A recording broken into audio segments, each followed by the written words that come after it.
All of you. तो start करें भैया, स्टार्ट करें यूपीएससी 2018 का पेपर कि यूपीएससी 2018 में रीजनिंग के कितने क्वेश्चंस पूछे करे। ठीक है, चलिए तो हम शुरू करते हैं लेके प्रभु का नाम। हाँ, जय श्री राम। तो स्टार्ट करते हैं पेपर हम। सबसे पहला क्वेश्चन आपके स्क्रीन पर आएगा, यूपीएससी 2018 का रीजनिंग का सबसे पहला क्वेश्चन। देखो यहाँ पे लिखा हुआ है क्वेश्चन नंबर 27। अब आप लोग सोच रहे होंगे कि सर ये क्वेश्चन नंबर 27 क्यों लिखा गया है 27वां। क्योंकि बेटा 2019 में टोटल 26 क्वेश्चन ऑलरेडी पूछे जा चुके हैं और वो 26 क्वेश्चन में आप लोगों को लास्ट संडे सॉल्व करा चुका था, तो हम उसी के आगे चल रहे हैं।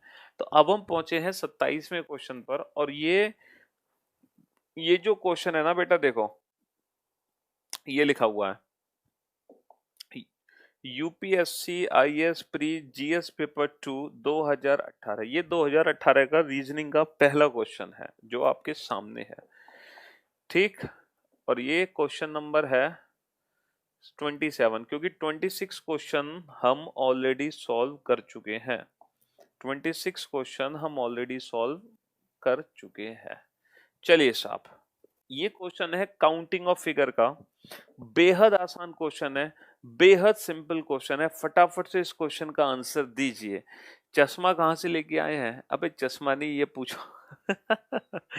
बता देंगे भैया चश्मा कहाँ से लेके आए हैं। फटाफट से इस क्वेश्चन का आंसर दो जल्दी से, हरी अप।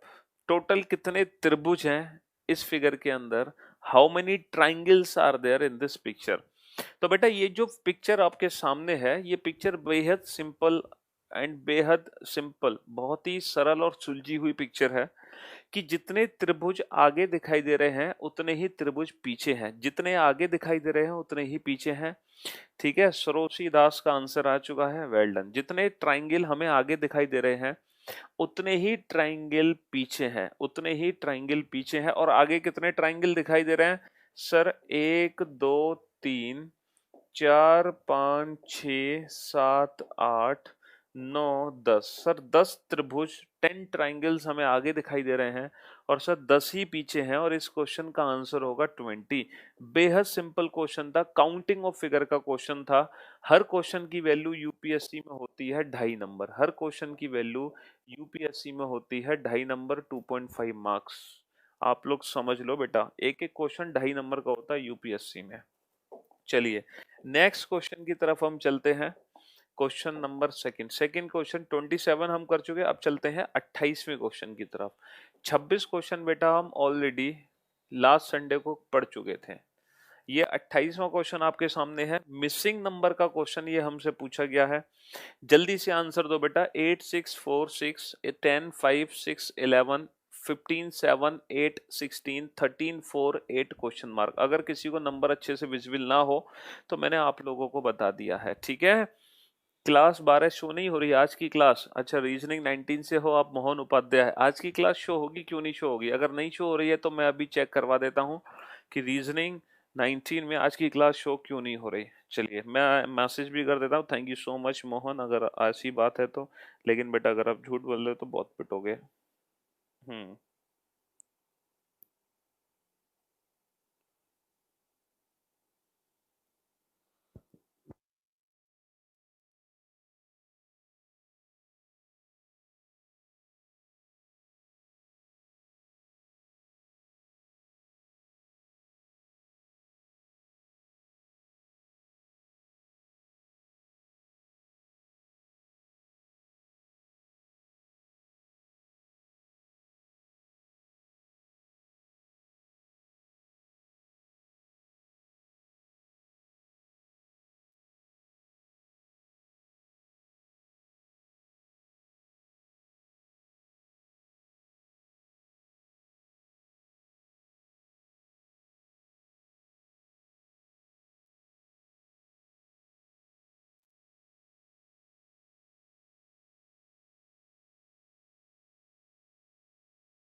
हाँ जी, चलिए मेरे भाई, सबका आंसर आ चुका है। सॉरी, 2 सेकंड के लिए हम कहीं बाहर चले गए थे और सभी ने आंसर दे दिया है।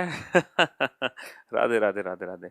चलिए, रीजनिंग 19 की क्लास अपलोड नहीं हुई थी, मैंने बात कर लिया। हाँ, रीजनिंग 19 बैच में जो क्लास आज की हुई थी वो शो हो जाएगी, परेशान ना हो। अभी हमने 11 बजे ही वो क्लास स्टार्ट करी थी, पौने 1 बजे छोड़ी थी। तो मेरे भाई मेरे दोस्त, सबका आंसर आ चुका है इस क्वेश्चन का। मैं चाहता था आप सभी इस क्वेश्चन का आंसर दो, और सभी ने एकदम परफेक्टली आंसर दिया है। तो ये मिसिंग नंबर का क्वेश्चन है और 2.5 नंबर का क्वेश्चन, और आप देख सकते हो कितना ही इजी क्वेश्चन एग्जाम में पूछा गया है। 8 और 4 12, 12 - 6 6, 10 और 6 16, 16 - 5 11, 15 और 8 23, 23 - 7 16, और 13 और 8 21, 21 - 4 17, 17 इज द राइट आंसर। क्योंकि ये जो क्वेश्चन है बेटा, शायद आप लोगों ने मिसिंग नंबर जब चैप्टर मैंने आपको पढ़ाया था तो याद करो, मैंने आपको एक क्वेश्चन में ये बताया था कि एक क्वेश्चन होता है जो 5 स्टार पैटर्न पर बेस्ड होता है। शायद आप लोगों को याद है कि नहीं, मुझे नहीं पता। जब मैंने मिसिंग नंबर चैप्टर आपको पढ़ाया था तो उसमें बताया था एक ऐसा क्वेश्चन आता है एग्जाम में जो 5 star pattern based. 5 star pattern इसलिए नाम दिया मैंने उसका क्योंकि वो पैटर्न हर साल आता है। उस पैटर्न की खास बात क्या है कि 4/3 की मैट्रिक्स होती है लगभग, और उसमें होता क्या है कि पहले 3 नंबर को यूज करके ही चौथा नंबर बनाते हैं, और ये क्वेश्चन भी उसी पैटर्न का है। पहले 3 नंबर को यूज करके चौथा नंबर बनाते हैं, पहले 3 नंबर को यूज करके चौथा। अब हम पहले 3 नंबर को मल्टीप्लाई भी कर सकते हैं, इंडिविजुअल स्क्वायर करके ऐड भी कर सकते हैं। ठीक है, तो पहले 3 नंबर का यूज करके हम चौथा नंबर बनाते हैं। तो ये था 2018 का दूसरा क्वेश्चन। चलिए, उदय बीर सिंह गुज्जर न्यू बैच लेकर आए। अरे न्यू बैच आ जाएगा, थोड़ा सा वेट करो, है ना। नया बैच आ जाएगा बेटा 10 जून, 15 जून के, 15 जून के अराउंड न्यू बैच आएगा, ठीक है। हाँ जी, न्यू बैच की चिंता मत करो, अभी फिलहाल तुम प्रीवियस ईयर पेपर क्वेश्चन करो यूपीएससी का, थोड़ा सा कॉन्फिडेंस गेन करो, है ना। आपको थोड़ी सी प्राउड फीलिंग होगी कि देखो हम यूपीएससी आईएएस लेवल के क्वेश्चन बना दे रहे हैं, और जो हम क्लास में पढ़ते हैं एज इट इज वही एग्जाम में उठकर आता है, कुछ भी नया उठकर नहीं आता। क्योंकि ये लोगों का भ्रम होता है कि सर जो हम क्लास में पढ़ रहे हैं वो एग्जाम में आ रहा है कि नहीं आ रहा। तो इसीलिए मैंने मुहिम चलाई है previous year paper free of cost आप लोगों को कराने की। फ्री ऑफ कॉस्ट, चाहे वो एसएससी हो, बैंकिंग हो, यूपीएससी हो, हर एग्जाम के मैं कुछ कुछ ईयर्स के पुराने पेपर सॉल्व कराऊंगा आप लोगों को, सिर्फ यही कॉन्फिडेंस बूस्ट अप कराने के लिए। चलिए अब चलते हैं क्वेश्चन नंबर 29th की तरफ। अब देखो ये कितना इजी क्वेश्चन आया है एग्जाम में मेरे भाई। मुश्किल से 3 से 4 सेकंड लगेंगे इस क्वेश्चन का आंसर देने में। 3 से 4 सेकंड के अंदर आप, 3 से 4 सेकंड के आप 2.5 नंबर पाओगे। 3 से 4 सेकंड में 2.5 नंबर, वो भी विदाउट यूजिंग एनी पेन और पेपर। जब मैंने आपको काउंटिंग ऑफ फिगर टॉपिक पढ़ाया था तो उसमें मैंने आपको काउंटिंग ऑफ डायगोनल्स भी बताई थी, और काउंटिंग ऑफ ट्राइंगल भी पढ़ाया था, रेक्टेंगल भी, स्क्वायर भी। और काउंटिंग ऑफ फिगर से आप देख रहे हो 2 क्वेश्चन एग्जाम में पूछ लिए। एक तो अभी पूछा था हमसे नंबर ऑफ ट्राइंगल काउंट कराने के लिए, अब हमसे क्या पूछ रहा है, हाउ मेनी डायगोनल्स, कुल कितने विकर्ण होंगे, विकर्ण अष्टभुज में विकर्ण कितने होंगे। How many diagonals are octagon, octagon में कितने डायगोनल्स। और नंबर ऑफ डायगोनल्स का डायरेक्ट फॉर्मूला आप लोगों को पता है ना। क्या बताया था बेटा, n इंटू एन माइनस 3/2, यही बताया था शायद मैंने आप लोगों को, n इंटू एन माइनस 3/2। हाँ जी, सबसे पहले आंसर किसने दिया है, पंकज पाल ने, विनय मलिक ने, वेरी गुड जॉब, शाबाश। आप लोगों को पता है यूट्यूब पे बेटा थोड़ा सा कमेंट्स में डिले होता है, मतलब वीडियो और कमेंट्स में 10 to 10 सेकंड का ऑलमोस्ट डिले होता है। तो हाँ जी, तुम्हारे कमेंट थोड़ा सा लेट पहुंचेंगे मेरे पास। Sudhanshu Rajan, Vipul Kumar, Sudhanshu, very good job. अब देखो ऑक्टागन है, ऑक्टागन में n की वैल्यू कितनी होगी बेटा, 8। अष्टभुज में कितनी भुजाएं होती हैं, 8। तो 8, 8 - 3, 5/2, ठीक है, कितना आ गया, 20। 20 तो 20 डायगोनल्स 20। बेटा त्रिभुज में कितने डायगोनल्स होते हैं, सर त्रिभुज में तो डायगोनल्स बन ही नहीं थे, 0। तो 3, 3 - 3, 0/0, 0। ठीक है, हाँ जी। चलिए अब चलते हैं अगले क्वेश्चन की तरफ, क्वेश्चन नंबर 30। क्वेश्चन नंबर 30 की तरफ हम चलते हैं। 30वां क्वेश्चन देख रहे हो, इतने इतने इजी क्वेश्चन आते हैं डायरेक्ट। अब बताओ, डायरेक्ट मैंने formula as it is class में बताया था काउंटिंग ऑफ फिगर में आप लोगों को, और एज इट इज क्वेश्चन आ गया डायरेक्ट फॉर्मूला बेस्ड। अब बताओ। अच्छा, ये डाइस का क्वेश्चन है। इस क्वेश्चन को सॉल्व आप तभी कर पाओगे जब आप इस क्वेश्चन की इंफॉर्मेशन देखोगे। और देखो, इस क्वेश्चन की जो इंफॉर्मेशन है वो ये है। ये इंफॉर्मेशन है कि एक ही पासे की चार स्थितियां हमें दर्शाई गई हैं। एक ही पासे की चार स्थितियां हमें दर्शाई गई हैं, 1 2 3 4। और हमसे क्वेश्चन पूछा है ये क्वेश्चन नंबर 30। अब आप लोगों को मैं एक बात बताना चाहूंगा, वो बात ये है कि ये जो डाइस का क्वेश्चन एग्जाम में आया है, ये जो फिगर दी गई है, इस फिगर से रिलेटेड बेटा देखना कितने क्वेश्चन पूछे गए हैं। सिर्फ एक क्वेश्चन नहीं पूछा गया, और भी क्वेश्चन पूछे गए हैं। और याद करो मैंने आपको क्या समझाया था कि जब भी एग्जाम में एक ही डाइस की दो या दो से ज्यादा पिक्चर आपकी नजरों के अगर सामने है, तो आप सबसे पहले कौन सी ट्रिक का यूज करेंगे? वन कॉमन ट्रिक का यूज। क्योंकि वन कॉमन ट्रिक एक ऐसी ट्रिक है जो हमारे हर क्वेश्चन का आंसर बड़े प्यार से देगी। आप इन चारों में से कोई भी ऐसी दो पिक्चर छांट लो, कोई भी दो ऐसी पिक्चर छांट लो जिसमें सिर्फ एक सिंबल कॉमन हो, सिर्फ एक। बताओ क्या फर्स्ट और सेकंड को छांट सकते हैं हम?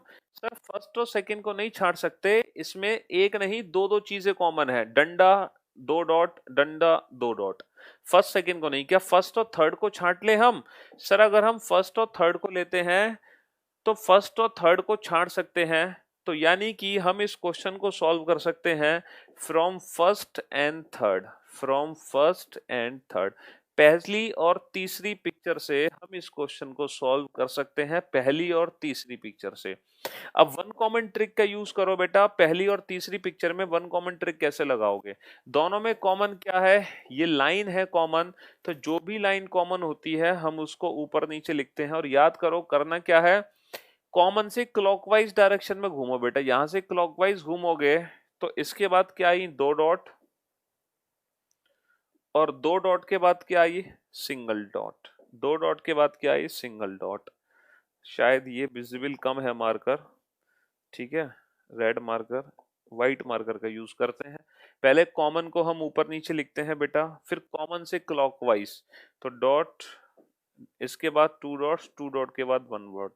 और जो काम हमने फर्स्ट फिगर में किया वही हम थर्ड फिगर में करेंगे। कॉमन से क्लॉकवाइज, तो डॉट के विपरीत फोर डॉट्स, और इसके बाद मतलब लाइन के बाद फोर डॉट, फोर डॉट के बाद थ्री डॉट।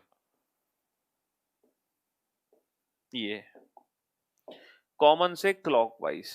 तो जब यहां से क्लॉकवाइज घूमोगे बेटा तो लाइन के बाद फोर, फोर के बाद थ्री, लाइन के बाद फोर, फोर के बाद थ्री। यहां से क्लॉकवाइज घूमोगे तो लाइन के बाद टू, टू के बाद वन, लाइन के बाद टू, टू के बाद वन।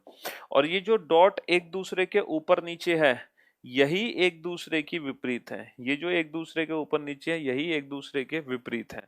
तो बेटा वन डॉट के opposite three dot, to dot के अपोजिट फोर डॉट, और इसके अपोजिट क्या होगा? सर इसके अपोजिट वो जो रह गया, रह क्या गया? कौन सा सिंबल रह गया? सर इनटू रह गया। तो इसके विपरीत होगा इनटू, इसके विपरीत होगा इनटू। तो ये हमारा डाइस हो गया सॉल्व। और मेरे भाई सिर्फ एक ही बार आपने इसको सॉल्व किया है। अब देखना जितने भी क्वेश्चन पूछे गए होंगे सारे question with in few second आप उड़ा दोगे। और जरूरी नहीं कि इस क्वेश्चन को आप पहली और तीसरी पिक्चर से सॉल्व करो, आप इस क्वेश्चन को किसी भी दो पिक्चर को लेके सॉल्व कर सकते हो। लेकिन शर्त ये होनी चाहिए कि दोनों पिक्चर में एक ही सिंबल कॉमन होना चाहिए, ताकि हम वन कॉमन ट्रिक का यूज कर सकें। इसको हम वन कॉमन ट्रिक बोलते हैं। अब हमसे क्या पूछा है? हमसे पूछा है एक ही बिंदु वाले फलक के विपरीत फलक पर क्या प्रतीक है? बेटा एक बिंदु के विपरीत क्या है? तीन बिंदु। तो option B is the right answer. Option B is the right answer. एक बिंदु के विपरीत तीन बिंदु हैं। तो 30वां क्वेश्चन देखो, एक क्वेश्चन हो गया इससे रिलेटेड। अब मैं पूछता हूं इससे रिलेटेड दूसरा क्वेश्चन, है ना। डाइस से ही रिलेटेड पूछा गया है। Next question 31वां। बेसिकली बेटा तीन क्वेश्चन पूछे गए हैं, पूरे तीन क्वेश्चन पूछे गए हैं। यानी कि ये जो डाइस का क्वेश्चन पेपर में आया है ना, ये डाइस का क्वेश्चन आया है बेटा पूरे 7.5 नंबर का। पूरे 7.5 नंबर का क्वेश्चन है ये। मतलब इससे रिलेटेड 3 क्वेश्चन आए, एक क्वेश्चन 2.5 नंबर का, 3 क्वेश्चन 7.5 नंबर के। तो एक डाइस के क्वेश्चन ने 7.5 नंबर सॉलिड किए हमारे। अब क्या पूछा गया है हमसे? अब पूछा गया है कि दो बिंदु वाली फलक के विपरीत फलक पर क्या प्रतीक है? बेटा दो बिंदु के विपरीत क्या है? 4 बिंदु। तो option C is the right answer. दो बिंदु के विपरीत क्या है? 4 बिंदु। दो बिंदु के विपरीत 4 बिंदु। लो हो गया ये भी क्वेश्चन सॉल्व। तो कहने का मतलब है एक बार सॉल्व करो, फिर उससे रिलेटेड किसी भी क्वेश्चन का आंसर दो चुटकी बजाते ही। नेक्स्ट क्वेश्चन पे चलते हैं, अगले क्वेश्चन पर। Question number 30। देखो 30, 31 और ये 32। 30 भी इससे रिलेटेड था, 31 भी इससे रिलेटेड है, और देखो 32 भी इसी से रिलेटेड है। 32 क्वेश्चन क्या है कि क्रॉस वाले फलक के विपरीत क्या होगा? और बेटा क्रॉस वाले फलक के विपरीत क्या है? क्रॉस वाले फलक के विपरीत है ये रेखा, लाइन। क्रॉस वाले फलक के विपरीत है लाइन और ये रेखा। तो 3 क्वेश्चन पूछे गए और तीनों ही क्वेश्चन कुछ ही 2018 का जो पेपर था, रीजनिंग के ऐसे क्वेश्चन थे कि एज इट इज आप सॉल्व कर सकते हो विदाउट यूजिंग एनी पेन। मतलब कम से कम पेन पेपर की जरूरत पड़ी हमें क्वेश्चंस को सॉल्व करने के लिए। हाँ 2019 में ज्यादा क्वेश्चन पूछे गए थे, रीजनिंग के 26 क्वेश्चन पूछे गए थे। अब 2020 का जब पेपर होगा अक्टूबर में, तो हम बताएंगे कितने क्वेश्चन पूछे गए। पहले 18 फिर 26, अब हो सकता है 30 क्वेश्चन आ जाए। ठीक है, तो वो डिपेंड करेगा अब अक्टूबर में जब एग्जाम होगा। तो कहने का मतलब मेरा सिर्फ इतना ही है, वही सब कुछ आता है एग्जाम में जो हम एज इट इज क्लास में पढ़ते हैं। क्लास के बाहर कुछ भी नहीं आता है ना, और ये बातें आप देख भी रहे होंगे। 32 क्वेश्चन हो गए, अब चलते हैं 33। अब देखो ये कोडिंग डिकोडिंग का क्वेश्चन आया। अब बताओ इससे अगर आसान क्वेश्चन बन जाए तो फिर बोलो। और यूपीएससी का क्वेश्चन है, आईएएस का ये क्वेश्चन कोडिंग डिकोडिंग है। जल्दी से आंसर दो फटाफट से, अब मैं आपके आंसर का वेट कर रहा हूँ। ठीक है, आज का क्लास रीजनिंग 19 का अपलोड हो गया होगा बेटा, देखो। ये कोडिंग डिकोडिंग का क्वेश्चन है, जल्दी से सॉल्व करो फटाफट से, देखते ही आंसर आना चाहिए इस क्वेश्चन का।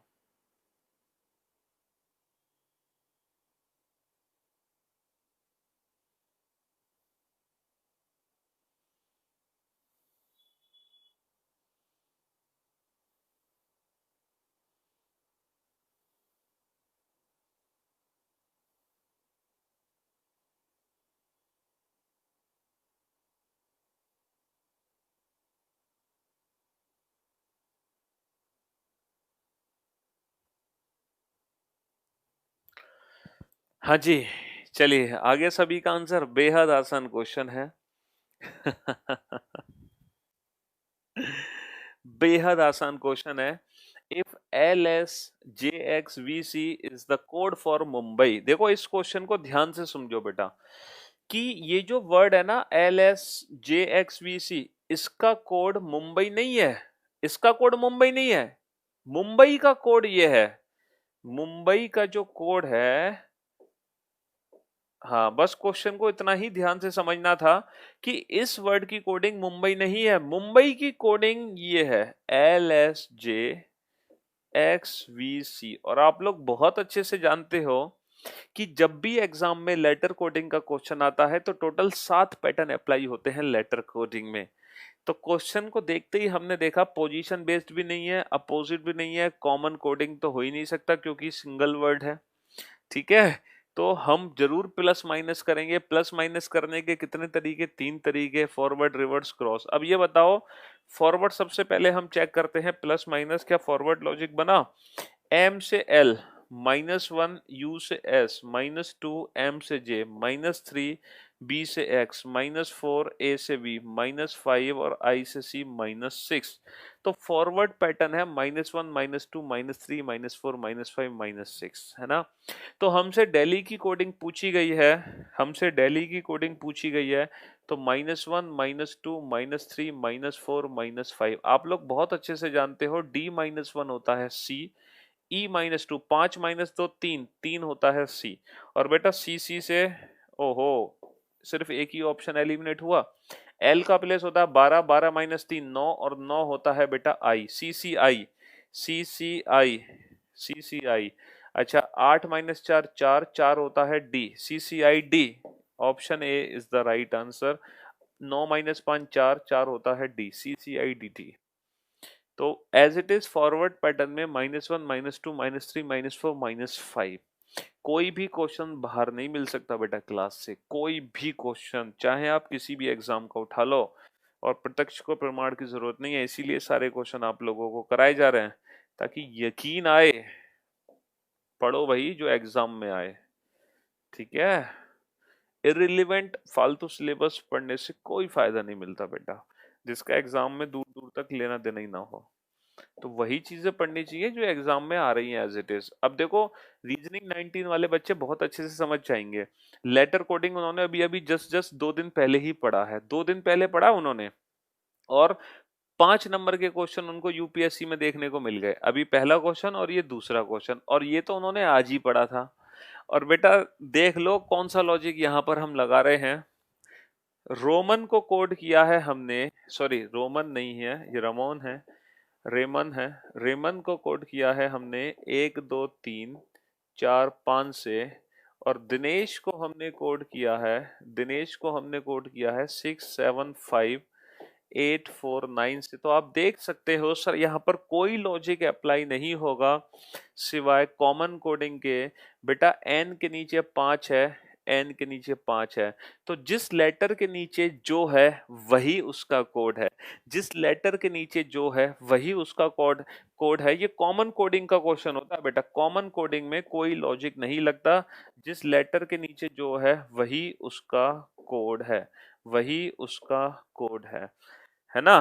तो हमसे हमाम की कोडिंग पूछी गई है, तो आप ये बताओ एच के नीचे क्या लिखा हुआ है। सर एच के नीचे क्या है, एच के नीचे 9 है, तो एच का कोड हो गया 9। ए के नीचे क्या है, ए के नीचे 2 है, तो ए का कोड हो गया 2। एम के नीचे 3 है, तो एम का कोड हो गया 3। ए के नीचे 2, एम के नीचे 3, तो आंसर आ गया इसका 92323, 92323, 92323, 92323। ठीक है, option B is the right answer. तो ये कॉमन कोडिंग का क्वेश्चन है। शिवांगी, सौम्या, रितेश, अंकुश, प्रदीप, हाँ जी, सोनम, बिल्कुल सही फरमाया आप सभी ने, very good job, well done, बिल्कुल बिल्कुल सही फरमाया आपने, हाँ जी। चलिए अब चलते हैं नेक्स्ट क्वेश्चन नंबर 35 की तरफ। क्वेश्चन नंबर 35 कहाँ है भैया, क्वेश्चन नंबर 35 देखते हैं 35 कहाँ से पूछा गया है। ये रहा क्वेश्चन नंबर। अच्छा देखो अब ये क्यूब का क्वेश्चन है मेरे दोस्त, मेरे भाई क्यूब का क्वेश्चन है। अब ऐसा भी नहीं है कि मैं आपको यूपीएससी के 1990 या 2005 या 2006 के क्वेश्चन करा रहा हूँ। इतने पुराने क्वेश्चन करने का कोई फायदा नहीं है, वो ट्रेडिशन चला गया बेटा। हमें लेटेस्ट एग्जाम के क्वेश्चन करने होते हैं, ज्यादा से ज्यादा 5 साल पुराने। और यही मेरा एम है कि मैं पिछले 5 साल का टारगेट उठाऊंगा हर एग्जाम का, यूपीएससी, बैंकिंग, एसएससी और स्टेट लेवल। 4 ही एग्जाम है, स्टेट लेवल के एग्जाम है ना, यूपीएससी का एग्जाम, एसएससी से रिलेटेड और बैंकिंग से रिलेटेड, यही 4 पेपर है ना। तो इन चारों एग्जाम की मेरी मुहिम है कि पिछले 5-5 साल के क्वेश्चन मुझे इस चैनल पे कराने हैं, ताकि आपको ये 100% यकीन आए जो क्लास में पढ़ते हैं वही क्वेश्चन उठ कर आते हैं। ठीक है, अभी तक देखो हमने 2019 का पेपर लगाया, अब हम 2018 का पेपर लगा रहे हैं। अगर एक भी ऐसा सिंगल क्वेश्चन आपने देखा हो जो हमारे पढ़ाई हुए से बाहर है तो बताइए, नहीं ना। हाँ जी। न्यू बैच कब शुरू कर रहे हैं पवन कुमार तिवारी जी? आ जाएगा नया बैच 15 जून के आसपास आएगा, 15 जून मान लो डेट फिक्स, ठीक है, 15 जून।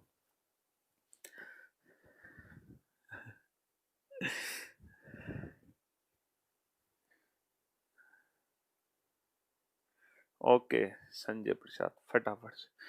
तो देखो ये क्वेश्चन है क्यूब का, और मेरे भाई क्वेश्चन क्या है, a solid cube is of 3 centimetre, A solid cube is of 3 centimetre side, a solid cube is of 3 centimeter side, painted on all its faces, is cut into small cubes of 1 centimeter side. How many of the small cube will have exactly 2 painted faces?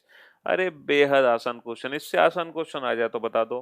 कुल दो सतह है, छोटे छोटे घनों की संख्या चाहिए। कुल दो सतह रंगे हुए छोटे छोटे घनों की संख्या। अब ये बताओ बेटा, दो सतह रंगे हुए छोटे छोटे घनों की संख्या का डायरेक्ट फॉर्मूला क्या था? 12 इंटू n-2। याद आया कि नहीं? दो सतह रंगे हुए छोटे छोटे घनों की संख्या। मैं चलो इसी बात पे सब कुछ रिवाइज करवा दूं। पहला था बेटा तीन सतह रंगे हुए छोटे छोटे घनों की संख्या, तो इसकी वैल्यू थी 8। दो सतह छोटे छोटे रंगों घनों की संख्या 12 इंटू n-2। एक सतह रंगे हुए छोटे छोटे घनों की संख्या 6 इंटू n-2 का होल स्क्वायर, टोटल n-2 का होल क्यूब। यही तो थे क्यूब के डायरेक्ट फॉर्मूले। अब हमसे बोला गया है कि दो सतह रंगे हुए छोटे छोटे घनों की कुल संख्या, तो 12 इंटू n-2। यहाँ पर n की वैल्यू कैसे निकालें बेटा? n होता है बड़े घन की भुजा डिवाइडेड बाई छोटे घन की भुजा। बड़ा घन कितना है? 3 सेंटीमीटर साइड का, 3 सेंटीमीटर साइड का, और छोटा घन कितना है? 1 सेंटीमीटर का। तो 3/1, n की वैल्यू 3। n की वैल्यू 3 रखोगे बेटा, 3 माइनस 2 1, 12 गुणा 1 12, तो आंसर आ जाएगा 12, 12। बेहद। पेन वेन की जरूरत नहीं है इस क्वेश्चन का आंसर देने के लिए, विदाउट पेन आंसर देना है विद इन 2 सेकेंड।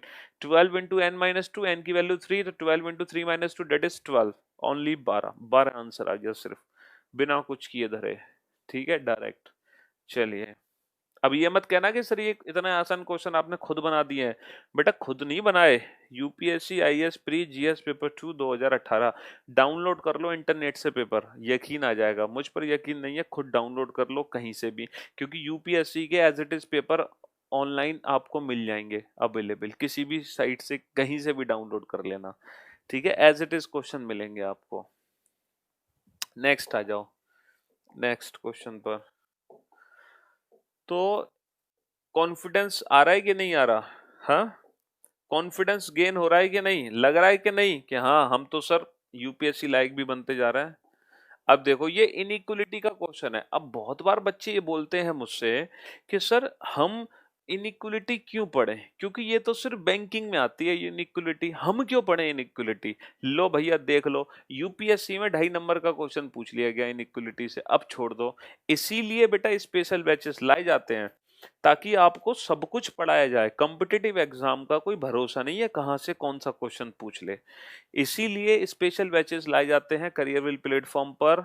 हर बैच स्पेशल बैच होता है। अगर आप मैथ्स ज्वाइन करो, इंग्लिश ज्वाइन करो, जीएस ज्वाइन करो, आपको हर बैच में वो तैयारी मिलती है जो हर कॉम्पिटिटिव एग्जाम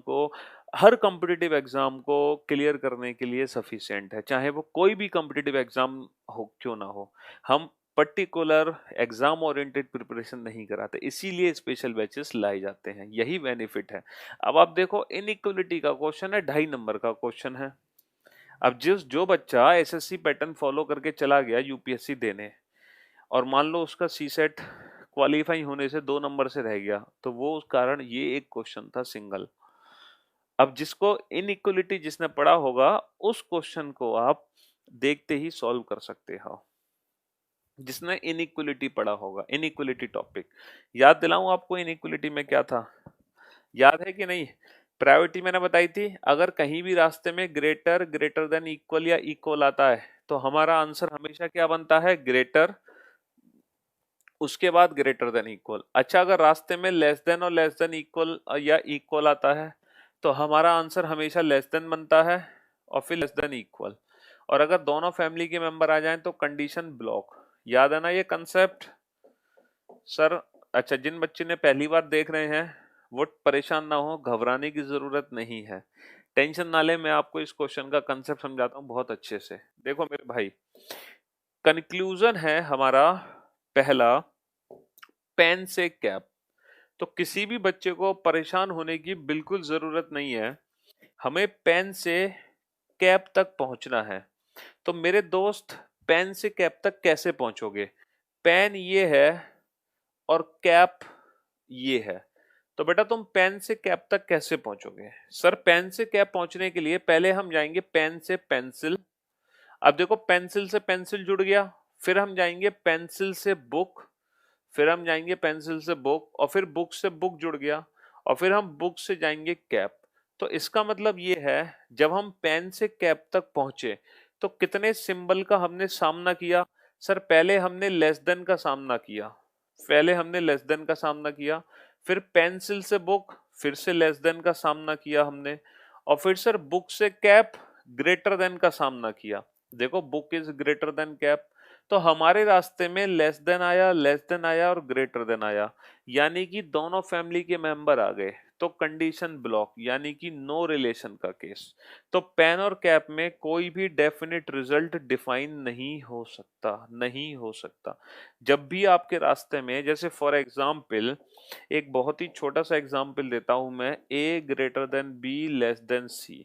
तो अगर मैं आपसे कहूं कि ए और सी के बीच में रिलेशन डिफाइन कर दो, तो मेरे भाई मेरे दोस्त, ए और सी के बीच में कोई भी रिलेशन नहीं है, नो रिलेशन।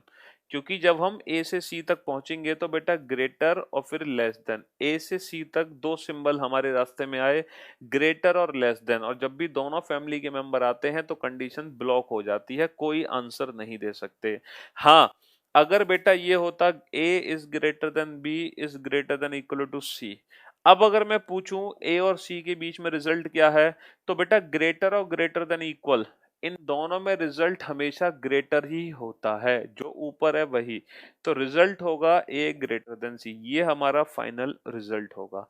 ऐसे ही बेटा अगर मैं आपसे कहूं A less than B less than equal to C, और मैं पूछूं ए और सी के बीच में रिजल्ट क्या है, तो रिजल्ट हमेशा लेस देन ही होगा। ये छोटी सी हिंट मैंने आपको दे दी, ठीक है। जिस बच्चे ने इनइक्वलिटी नहीं पढ़ी थी उसको ये छोटी सी हिंट है, जिसने पढ़ा है वो तो कोई दिक्कत ही नहीं है। अब आ जाओ बेटा पेन से बुक। अगर हम पेन से बुक की बात करें, सर अगर हम पेन से बुक की बात करें तो बेटा आप ये बताओ पेन से बुक जोड़ोगे कैसे, पेन से बुक जोड़ोगे कैसे? सर पेन ये है, बुक ये है, तो सर हम जाएंगे पहले पेन से पेंसिल लेस देन के साथ, और फिर हम जाएंगे पेंसिल से बुक लेस देन के साथ। तो बेटा पेन से book less than less than less than में लेस देन ही रिजल्ट होगा, इसीलिए option B is the right answer. Sir बाकी के आंसर्स को गलत साबित करो। बेटा इक्वल आंसर तो कभी बन ही नहीं सकता इन सिंबल्स में, ठीक है। पेंसिल से कैप आओ बेटा, पेंसिल से कैप। अब पेंसिल से अगर हम कैप आए तो कैसे आएंगे? सर पेंसिल से बुक और बुक से कैप। मेरे भाई पेंसिल से जब हम बुक पे आएंगे तो pencil is less than book, तो लेस देन आएगा, और जब बुक से कैप पर आएंगे तो ग्रेटर देन आएगा, यानी कि दोनों फैमिली के member condition block, condition block. इसीलिए option B is the right answer, इसीलिए ऑप्शन बी। ठीक है मेरे भाई। न्यू बैच मैंने बता दिया 15 जून के आसपास आ जाएगा, ठीक है, परेशान ना हो। 15 जुलाई नहीं, 15 जून, जुलाई तो बहुत दूर हो जाएगी मेरे भाई। चलिए अब चलते हैं अगले क्वेश्चन की तरफ। 37, क्वेश्चन नंबर 37। ओहो, एक अल्टीमेट क्वेश्चन आपके सामने आ रहा है। 37, 38, 39, तीन क्वेश्चन पूछे गए हैं, तीन, 38, 37, 39, है ना। 40, 40 भी है बेटा, चार क्वेश्चन,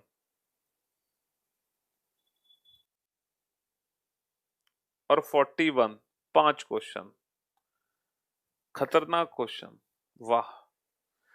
और 42 सिक्स क्वेश्चन, ओहो, छह क्वेश्चन पूछे गए हैं, छह क्वेश्चन मेरे भाई, छह क्वेश्चन पूछे गए हैं इस इंफॉर्मेशन से रिलेटेड। ये जो इंफॉर्मेशन है ना, ये पजल का क्वेश्चन है, और इस पजल के क्वेश्चन से रिलेटेड पूरे छह क्वेश्चन एग्जाम में पूछे गए। आप यकीन नहीं मानोगे कि छह क्वेश्चन का मतलब यूपीएससी में क्या होता है। बेटा छह क्वेश्चन का मतलब 15 नंबर, यानी कि 15 नंबर की सिर्फ ये पजल आई है। एक पजल 15 नंबर की है, सिर्फ एक सिंगल पजल। अगर आप इस पजल को सॉल्व कर लेते हो तो पूरे 15 नंबर आपको मिल जाएंगे, यानी कि पूरे छह के छह क्वेश्चन को आप एकदम परफेक्टली सॉल्व कर दोगे। एक सिंगल पजल बेटा 15 नंबर की, छह क्वेश्चन। हाँ, और अभी अभी जिस बैच में मैंने पजल खत्म किया था, या जिन बच्चों ने पजल टॉपिक पढ़ा है, अब देखना, जो हम क्लास में अप्रोच यूज करते हैं पजल के क्वेश्चंस को सॉल्व करने की, अगर उसी अप्रोच से क्वेश्चन ना बने तब कहना मुझसे। कौन सी अप्रोच यूज होती है पहले तो ये बताओ। हम पजल को किस मेथड से डील करते हैं सर? कॉलम मेथड से सॉल्व करते हैं। कॉलम मेथड से सॉल्व करते हैं कि नहीं? हाँ सर, हम बिल्कुल कॉलम बनाते हैं। अब मुझे एक बात बताओ, इस क्वेश्चन को हम पढ़ते हैं कि ABCD स्टूडेंट्स, 4 छात्र हैं, 4 विद्यार्थी हैं, ABCD 4 विद्यार्थी हैं। They are studying in 4 different cities, वो अलग अलग 4 शहरों में रहते हैं। They are studying in different colleges, science, arts, commerce, engineering, and they are in 4 different state, और वो 4 अलग अलग राज्यों में है। क्वेश्चन ये है, 4 छात्र हैं, 4 अलग अलग राज्य के, 4 अलग अलग शहर में, 4 अलग अलग कॉलेजेस में पढ़ते हैं। कोई मुझे बता सकता है, जिस बच्चे ने पजल टॉपिक मुझसे पढ़ा था, कोई भी ये बता दे कि सर ये कौन सी टाइप की पजल है? फटाफट से, मैं आपके कमेंट्स का वेट कर रहा हूं, जल्दी से बताओ ये कौन सी टाइप की पजल है। हाँ, कौन सी टाइप की पजल है, जल्दी से बताइए फटाफट से। कौन सी टाइप की पजल है? जिस बच्चे ने पजल टॉपिक पढ़ लिया मुझसे, तो इवन मैं आपको यही समझाना चाह रहा हूं, अगर हम पजल भी पढ़ते हैं ना क्लास में, तो as it is question exam में आते हैं बेटा। प्रत्यक्ष को प्रमाण की आवश्यकता नहीं है। जल्दी से बताओ कौन सी टाइप की पजल है, मैं आपके कमेंट का वेट कर रहा हूं। 4 व्यक्तियों के नाम हैं, उनसे 4 शहर हैं, 4 स्टेट हैं, और 4 अलग अलग कॉलेज हैं। फटाफट से, मैं जब तक इस क्वेश्चन को सॉल्व नहीं करूंगा तब तक आप ये नहीं बता दो ये कौन सी टाइप की पजल है। रीजनिंग 19 तो अभी अभी बैच शुरू हुआ है, उसमें तो पजल टॉपिक ही नहीं हुआ। जो बच्चे ऑलरेडी पजल पढ़ चुके हैं वो बताएं जल्दी से। नए बैच वाले बच्चे नहीं, शुभम कुमार गलत। जल्दी से बेटा, 15 नंबर का क्वेश्चन है, 15 नंबर का। अरे इस बैच की कोई फीस नहीं है बेटा, ये सब फ्री ऑफ कॉस्ट चलेंगे। प्रीवियस ईयर क्वेश्चन तुम्हारे हर बैच के, यूपीएससी, आईएएस, वाईएएस सब। यूपीएससी मिक्स्ड नहीं, तुम यार कंफ्यूज। नासिम मिथाई नहीं।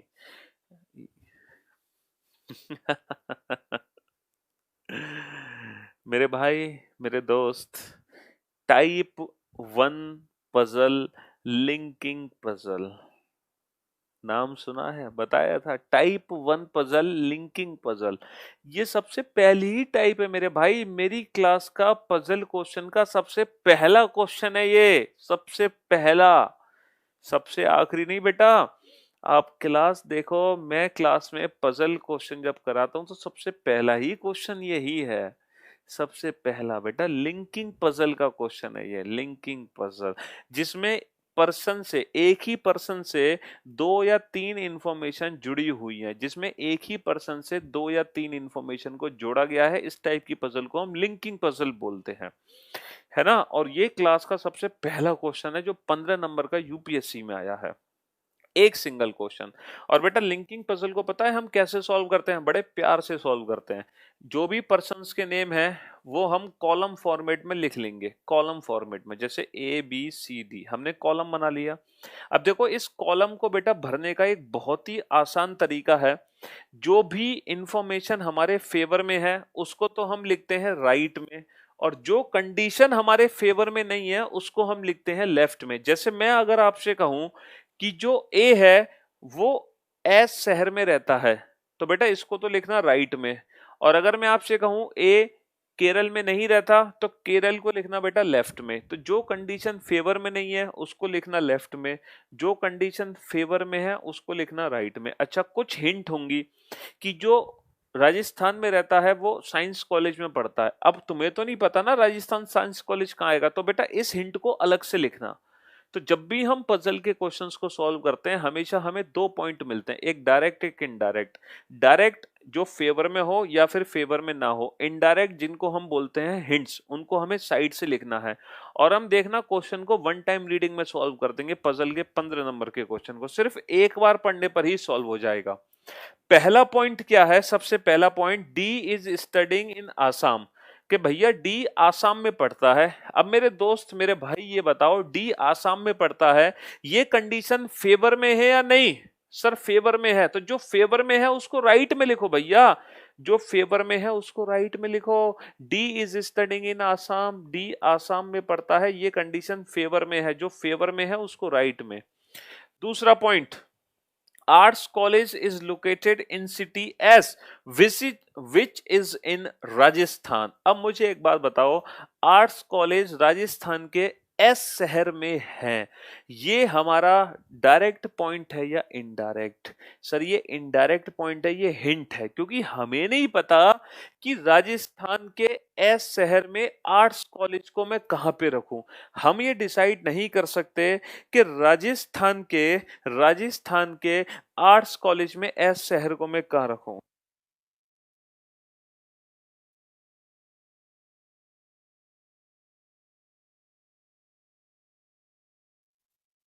हाँ जी, तो बेटा ये हमारे लिए हिंट है, और इस हिंट को हम साइड से लिख लेंगे, इस हिंट को हम साइड से लिख लेंगे कि राजस्थान। देखो पहले हम क्या लिखेंगे, पहले हम लिखेंगे राजस्थान, पहले हम क्या लिखेंगे, पहले हम लिखेंगे राजस्थान, क्योंकि पहले हमने लिखा है बेटा राज्य का नाम। तो जैसे हमने ऊपर लिखा, एक सेकेंड जरा, कोई अर्जेंट कॉल है।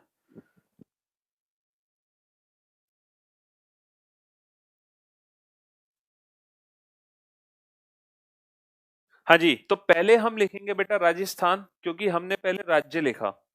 अच्छा, राजस्थान के बाद हम क्या लिखेंगे, राजस्थान के बाद हम उसके शहर का नाम लिखेंगे एस, और फिर हम लिखेंगे आर्ट्स। तो ये हिंट हमने साइड में लिख ली, जिसका यूज हम बाद में करेंगे, जिसका यूज हम बाद में करेंगे। तो मेरे दोस्त, हमने पहला पॉइंट कंप्लीट कर लिया, डी स्टडिंग इन आसाम, हमने दूसरा पॉइंट कंप्लीट कर लिया, और क्वेश्चन हमें बार बार पढ़ना नहीं है। अब हम चलते हैं तीसरे क्वेश्चन पर, कि भैया जो ए है वो कॉमर्स कॉलेज में पढ़ते हैं।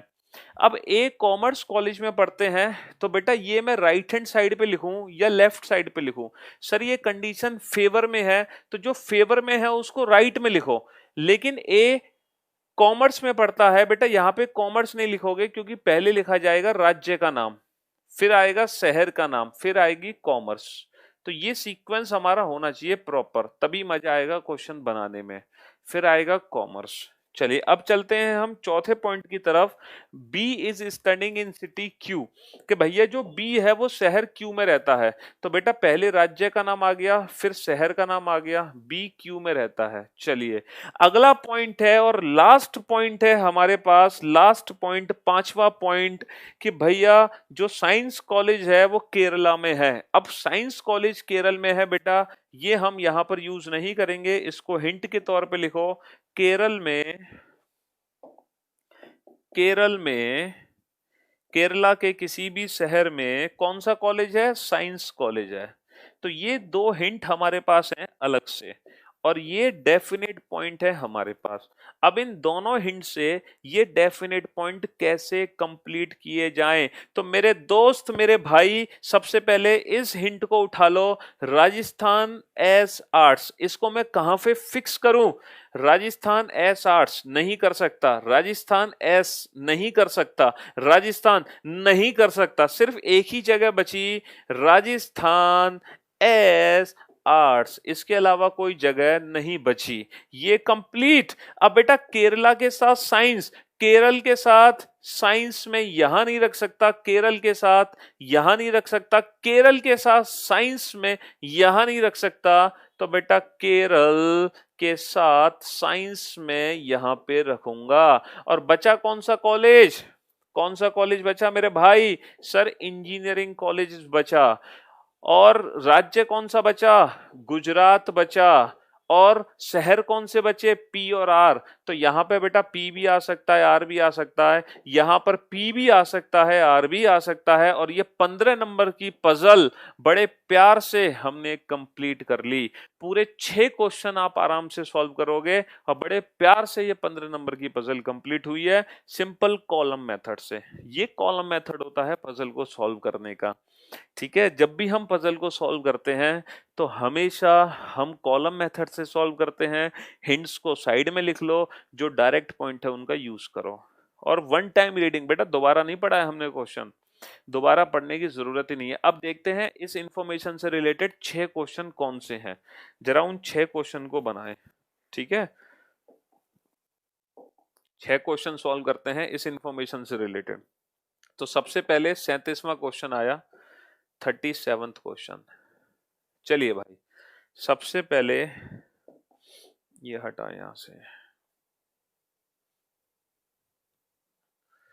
हाँ जी, 37 पहला क्वेश्चन है इस पजल का, जल्दी सॉल्व करो।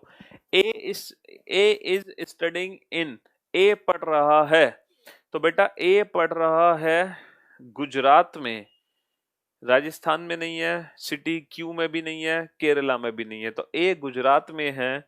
तो इस क्वेश्चन का आंसर हो गया option B. Option B is the right answer. A पढ़ रहा है गुजरात में, option B is the right answer. 37वां क्वेश्चन हो गया। अब चलते हैं next, question number 38। Question number 38 पर आओ बेटा। क्वेश्चन नंबर 38 है कि साइंस कॉलेज स्थित है, तो बेटा साइंस कॉलेज कहाँ स्थित है मेरे भाई? सर साइंस कॉलेज स्थित है केरला और क्यू शहर में। सर साइंस कॉलेज स्थित है सिटी क्यू में, सिटी क्यू में। दूसरा क्वेश्चन सॉल्व हो गया, बहुत बढ़िया। अब आ जाओ नेक्स्ट तीसरे क्वेश्चन पर। तीसरा क्वेश्चन है क्वेश्चन नंबर 39। ये तीसरा क्वेश्चन है बेटा, तीसरा क्वेश्चन है कि सी इज स्टडिंग इन, तो बेटा जो सी है मेरे भाई वो राजस्थान में पढ़ रहा है। सी कहाँ पढ़ रहा है? सी राजस्थान में पढ़ रहा है। Sir science college Gujarat city Q में नहीं, सी राजस्थान में है। चलिए नेक्स्ट क्वेश्चन पे चलते हैं, क्वेश्चन नंबर 40। क्वेश्चन नंबर 40, अगले क्वेश्चन की तरफ आइए।